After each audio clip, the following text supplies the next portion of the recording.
পেখম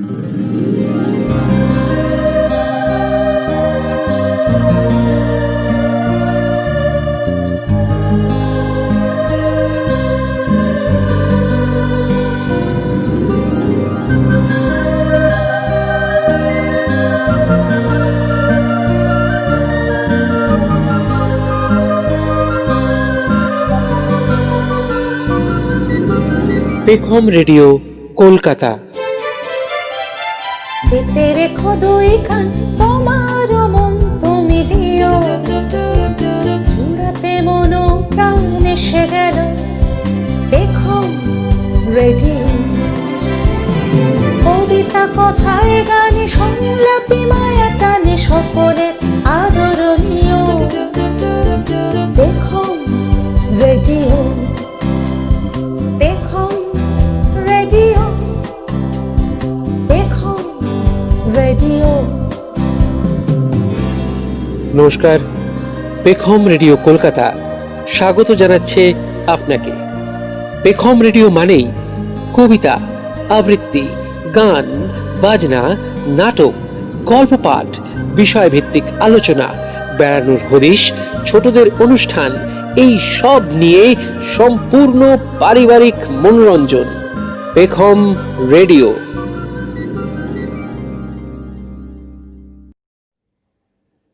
নমস্কার। শুরু হচ্ছে 22শে শ্রাবণ 1427 উপলক্ষে পেখম রেডিওর বিশেষ অনুষ্ঠান গীতাঞ্জলি পর্ব। আমার মাথা নত করে দাও হে তোমার চরণ ধুলার তলে, সকল অহংকার হে আমার ডুবাও চোখের জলে।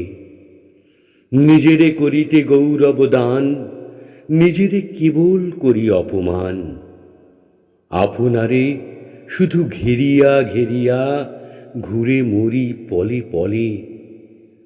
সকল অহংকার হে আমার ডুবাও চোখের জলে। এই গ্রন্থের প্রথম কয়েকটি গান পূর্বে অন্য দুই একটি পুস্তকে প্রকাশিত হইয়াছে, কিন্তু অল্প সময়ের ব্যবধানে যে সমস্ত গান পরে পরে রচিত হইয়াছে, তাহাদের পরস্পরের মধ্যে একটি ভাবের ঐক্য থাকা সম্ভবপর মনে করিয়া তাদের সকলগুলি এই পুস্তকে একত্রে বাহির করা হইল। স্বাক্ষর শ্রী রবীন্দ্রনাথ ঠাকুর, শান্তিনিকেতন, বোলপুর, 31শে শ্রাবণ 1317। এই ছিল 157টি গীতিকবিতায় সমৃদ্ধ 1910 সালে প্রকাশিত গীতাঞ্জলি গ্রন্থের বিজ্ঞাপনপত্র। এর থেকেই 53টি কবিতা ও বাকি 9টি গ্রন্থ থেকে 50টি কবিতা একত্রিত করে তার অনুবাদ সং অফারিংস বা ইংরেজি গীতাঞ্জলি হিসাবে প্রকাশিত হয় লন্ডনে ইন্ডিয়া সোসাইটি থেকে 1912-র শেষের দিকে, যার ভূমিকা লিখেছিলেন স্বয়ং কবি W.B. ইয়েটস। এই গ্রন্থই 1913 খ্রিস্টাব্দে অর্জন করে এশিয়ার প্রথম সাহিত্যে নোবেল পুরস্কার। Where the mind is without fear and the head is held high, where knowledge is free, where the world has not been broken up into fragments by narrow domestic walls, where words come out from the depth of truth, where tireless striving stretches its arms towards perfection, where the clear stream of reason has not lost its way into the dreary desert sand of dead habit, where the mind is led forward by thee into ever-widening thought and action, into that heaven of freedom, my Father, let my country awake. পরাধীন একটি দেশে অতিবাহিত জীবনের বোধের সঞ্চয়ে ঔপনিষদীয় জ্ঞানের আলোয় উদ্ভাসিত গীতাঞ্জলির প্রতিটি কবিতা একই সঙ্গে প্রেম ও পূজার নিবেদিত সঙ্গীত। আজকের এই আয়োজনে ৬ জন কৃতি বাচিক শিল্পী তাঁদের উচ্চারণে রবি ফসল দিয়েই অঞ্জলি দেবেন গীতাঞ্জলির মহান রচয়িতার পদতলে তাঁর ৮০তম প্রয়াণ দিবসে। প্রথম নিবেদনে গীতাঞ্জলির ৩ ক্রমাঙ্কের কবিতাটি, উচ্চারণে শ্রী জয়ন্ত ঘোষ।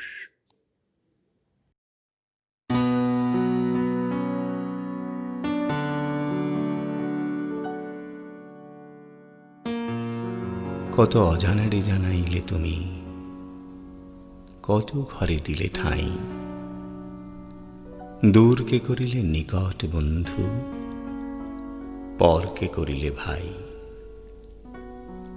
পুরানো আবাস ছেড়ে যাই যবে, মনে ভেবে মরি কি জানি কি হবে। নূতনের মাঝে তুমি পুরাতন, সে কথা যে ভুলে যাই। দূরকে করিলে নিকট বন্ধু, পরকে করিলে ভাই। জীবনে মরণে নিখিল ভুবনে, যখনই যেখানে লবে, চিরজনমের পরিচিত হে, তুমি চিনাবে সবে।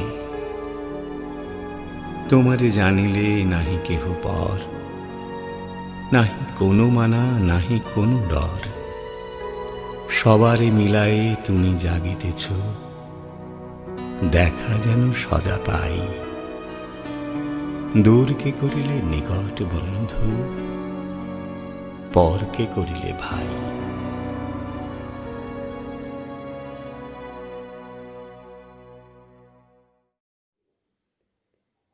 তেরোশো বঙ্গাব্দের আষাঢ় মাস।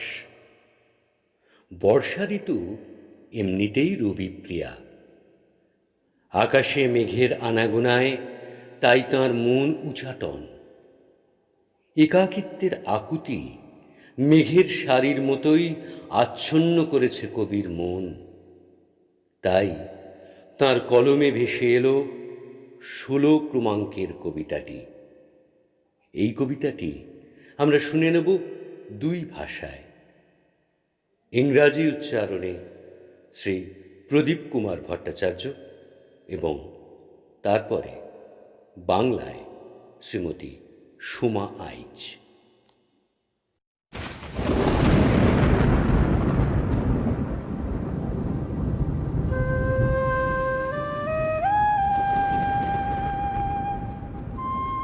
Clouds heap upon clouds, and it darkens.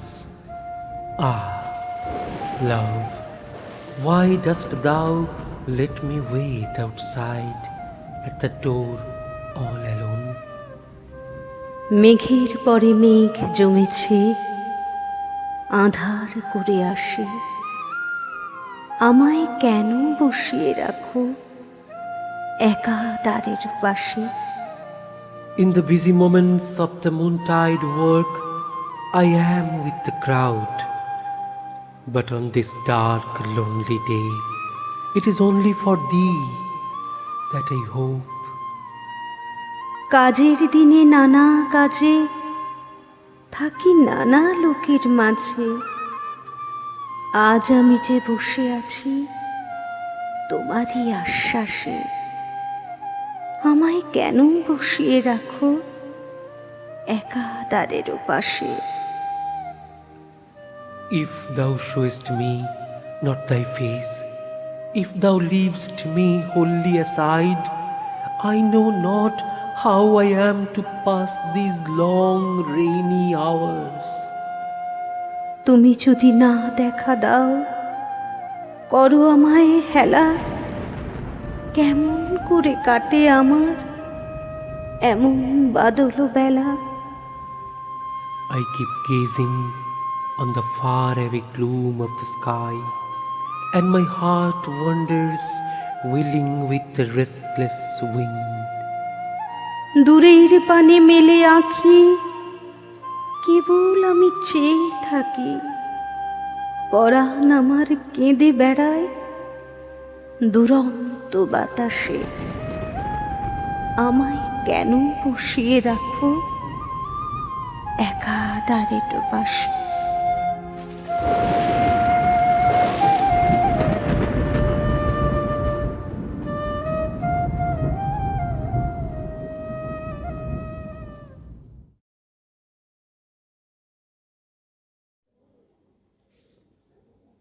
তেরোশো ষোলোর শ্রাবণ মাস। কবি তখন পদ্মা বোটে ভ্রাম্যমান। ঝড়ের অভিঘাত এলো মনে, মনে এলো পরাণ সখা বন্ধুর অভিসার যেন তাঁর রাত্রিকে আন্দোলিত করছে। কারো জন্য যেন ব্যর্থ প্রতীক্ষার আকুলতা তাঁর কলমে ভর করে। এই রচনাটিও আমরা শুনব দুভাবে। প্রথমে ইংরাজি অনুবাদটি প্রদীপ কুমার ভট্টাচার্যের কণ্ঠে, তারপর বাংলায় মূল কবিতা সোমা আইচের কণ্ঠে। এটি গীতাঞ্জলির 20 ক্রমাঙ্কের কবিতা।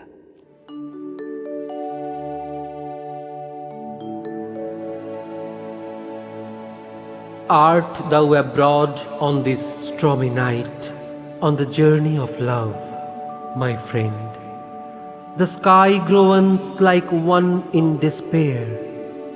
I have no sleep tonight. Ever and again I open my door and look out on the darkness, my friend. আজি ঝড়ের রাতে তোমার অভিসার, পরাণ সখা বন্ধু হে আমার। আকাশ কাঁদে হতাশ সম, নাই যে ঘুম নয়নে মম। দুয়ার খুলি হে প্রিয়তম, চাইছে বারে বার। পরাণ সখা বন্ধু হে আমার। I can see nothing before me. I wonder where lies thy path? By what dim shore of the ink-black river? By what far edge of the frowning forest? Through what mazy depth of gloom art thou threading thy course to come to me, my friend? বাহিরে কিছু দেখিতে নাহি পাই, তোমার পথ কোথায় ভাবি তাই। সুদূর কোন নদীর পারে, গহন কোন বনের ধারে, গভীর কোন অন্ধকারে হতেছ তুমি পার। পরাণ সখা বন্ধু হে আমার।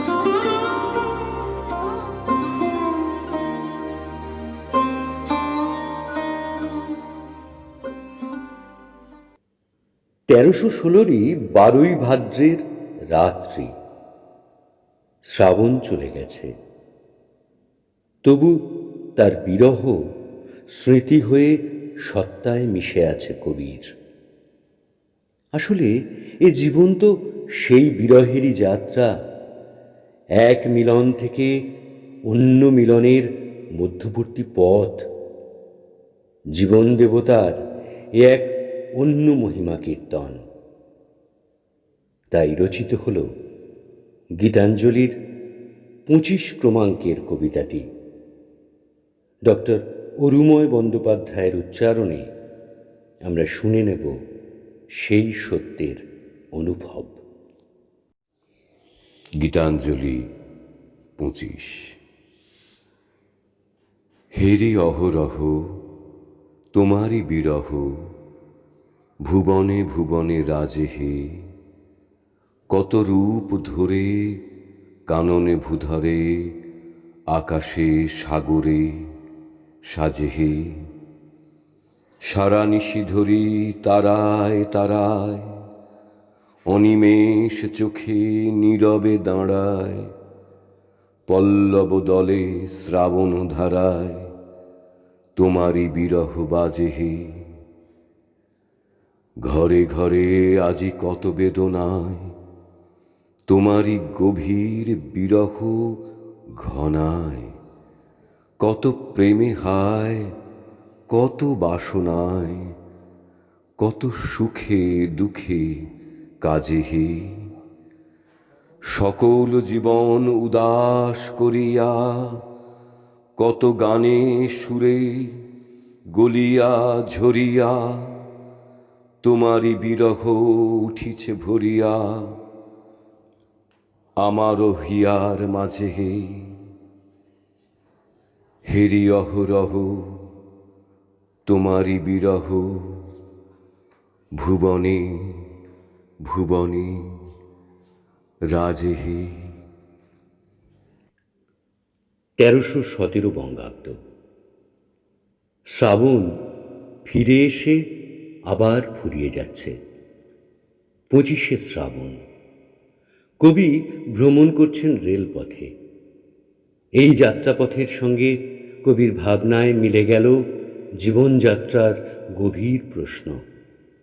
তিনি জীবননাথের কাছ থেকে চাইছেন প্রেমের দূতের আগমন বার্তা। পথ চলতে চলতেও তাই অন্য এক সঞ্চারিত পথের টান তার অন্তরে। নীরব এক গহন প্রেমে সমর্পিত হতে চেয়ে তাঁর লেখনী উৎসারিত হল গীতাঞ্জলির 153 ক্রমাঙ্কের রচনাটিতে। সেটি এবার আমরা শুনে নেব শ্রীমতী স্বাতী বন্দ্যোপাধ্যায়ের মরমী উচ্চারণে। গীতাঞ্জলির 153তম কবিতা। প্রেমের দূতকে পাঠাবে নাথ কবে, সকল দ্বন্দ্ব ঘুচবে আমার তবে। আর যাহারা আসে আমার ঘরে, ভয় দেখায় তারা শাসন করে। দুরন্ত মন দুয়ার দিয়ে থাকে, হার মানে না, ফিরায় দেয় সবে। সে এলে সব আগল যাবে ছুটে, সে এলে সব বাঁধন যাবে টুটে। ঘরে তখন রাখবে কে আর ধরে, তার ডাকে যে সাড়া দিতেই হবে। আসে যখন একলা আসে চলে, গলায় তাহার ফুলের মালা দোলে। সেই মালাতে বাঁধবে যখন টেনে, হৃদয়ে আমার নীরব হয়ে রবে। প্রেমের দূতকে পাঠাবে নাথ কবে। আবার একটু ফিরে যাই পিছনে। 1316 বঙ্গাব্দের পৌষ মাস। মাটি পৃথিবীর প্রতি কৃতজ্ঞতায় ভরপুর কবির চিত্ত। আলোর শতদলকে তিনি প্রস্ফুটিত হতে দেখছেন চারিদিকে। আকাশ, বাতাস, আলো, প্রকৃতি আর মাটির প্রতি ভালোবাসায় তিনি অনুভব করলেন পরম পিতার আশীর্বাদ। তাই রচিত হল 48 ক্রমাঙ্কের কবিতাটি। তাঁর উচ্চারণে এবার শ্রীমতী শ্রাবন্তী ঘোষ। আকাশ তলে উঠল ফুটে আলোর শতদল, পাপড়িগুলি থরে থরে ছড়ালো দিক দিগন্তরে। ঢেকে গেল অন্ধকারের নিবিড় কালো জল। মাঝখানেতে সোনার কোষে আনন্দে ভাই আছি বসে। আমায় ঘিরে ছড়ায় ধীরে আলোর শতদল। আকাশেতে ঢেউ দিয়ে রে বাতাস বয়ে যায়, চারিদিকে গান বেজে ওঠে, চারিদিকে প্রাণ নাচে ছোটে। গগন ভরা পরশখানি লাগে সকল গায়ে। ডুব দিয়ে এই প্রাণ সাগরে নিতেছি প্রাণ বক্ষ ভরে। ফিরে ফিরে আমায় ঘিরে বাতাস বয়ে যায়। 10 দিকেতে আঁচল পেতে কোল দিয়েছে মাটি। রয়েছে জীব যে যেখানে, সকলকে সে ডেকে আনে। সবার হাতে সবার পাতে অন্ন সে দেয় বাটি। ভরেছে মন গীতে গন্ধে, বসে আছি মহানন্দে। আমায় ঘিরে আঁচল পেতে কোল দিয়েছে মাটি। আলো তোমায় নমি, আমার মিলাক অপরাধ। ললাটেতে রাখো আমার পিতার আশীর্বাদ। বাতাস তোমায় নমি, আমার ঘুচুক অবসান। সকল দেহে বুলায়ে দাও পিতার আশীর্বাদ। মাটি তোমায় নমি, আমার মিটুক সর্বসান। গৃহ ভরে ফলিয়ে তোলো পিতার আশীর্বাদ। গৃহ ভরে ফলিয়ে তোলো পিতার আশীর্বাদ। শিলাইদহ 1317 25 আষাঢ়। কবির মনে আবর্তিত মৃত্যু চেতনা ও জীবনবোধের দ্বৈত চলন। এই পৃথিবীর যা কিছু রূপ রস আহরণ, সকলই জীবনপাত্রে সাজিয়ে সমর্পণ করে চলে যেতে হবে একদিন, দিন ও শেষের মরণে। এই সত্যকে সহজ করে অনুভব করেছেন কবি, একবার নয় বারংবার। তারই অনুরণন ঘটল গীতাঞ্জলির 114 ক্রমাঙ্কের কবিতাটিতে। এবার তারই উচ্চারণে আবার শ্রীমতী স্বাতী বন্দ্যোপাধ্যায়। গীতাঞ্জলি 114তম কবিতা। মরণ যেদিন দিনের শেষে আসবে তোমার দুয়ারে, সেদিন তুমি কি ধন দিবে উহারে? ভরা আমার পরাণখানি সম্মুখে তার দিব আনি, শূন্য বিদায় করব না তো উহারে। মরণ যেদিন আসবে আমার দুয়ারে, কত শরৎ বসন্ত রাত, কত সন্ধ্যা, কত প্রভাত, জীবন পাত্রে কত যে রস বরসে। কতই ফলে কতই ফুলে, হৃদয় আমার ভরি তুলে, দুঃখ সুখের আলো ছায়ার পরশে। যা কিছু মোর সঞ্চিত ধন, এতদিনের সব আয়োজন, চরম দিনে সাজিয়ে দিব উহারে। মরণ যেদিন আসবে আমার দুয়ারে। এ জীবন নশ্বর, যেমন ধরণীতে দিনান্তে ছায়া নেমে আসে, তখনই সময় ঘাটে গিয়ে কলস ভরে নেওয়ার। তার শব্দ সায়াহ্নের আলো আঁধারিতে আরেকবার জীবনের জয়ধ্বনি হয়ে ওঠে। অজানার সেই বীণা রব শুনতে শুনতে না ফেরার দেশে যেতে থাকে দিন। পরমেশ্বরের কাছে সমর্পিত হওয়ার আগে সেই তো প্রেম নদীতে ওঠা ঢেউ, উতল হাওয়া। বেলা ঘনিয়ে আসে, সকলকেই চলে যেতে হয়। এই বোধ 1316 13ই ভাদ্র জন্ম দিল গীতাঞ্জলির 26 ক্রমাঙ্কের কবিতাটি। যেতে যেতে আমরা তা শুনে নেব দুভাবে। ইংরাজি অনুবাদের উচ্চারণে শ্রী প্রদীপ কুমার ভট্টাচার্য এবং বাংলা কবিতাটিতে শ্রীমতী সুমা আইচ। 1316 ভাদ্রেই যেন কবি শুনতে পাচ্ছেন ১৩৪৮-এর ২২শে শ্রাবণের পদধ্বনি। তার অভিঘাত এসে লাগে আমাদেরও মনে এই ১৪২৭ বঙ্গাব্দের ২২শে শ্রাবণে। The day is no more. The shadow is upon the earth. It is time that I go to the stream to fill my pitcher. The evening air is eager with the sad music of the water. It calls me out into the dusk. In the lonely lane there is no passerby.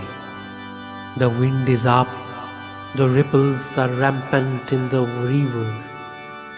I know not if I shall come back home. I know not whom I shall chance to meet. There at the fording in the little boat, the unknown man plays upon his lute.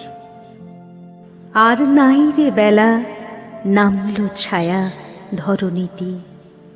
এখন চল রে ঘাটে কলসখানি ভরে নিতে। জলধারার কলস্বরে সন্ধ্যা গগন আকুল করে। ওরে ডাকে আমায় পথের পরে সেই ধ্বনিতে। চল রে ঘাটে কলসখানি ভরে নিতে। এখন বিজন পথে করে না কেউ আসা যাওয়া। ওরে প্রেম নদীতে উঠেছে ঢেউ উতল হাওয়া। জানি নে আর ফিরব কিনা, কার সাথে আজ হবে চিনা। ঘাটে সেই অজানা বাজায় বিনা তরণীতে। চল রে ঘাটে কলসখানি ভরে নিতে।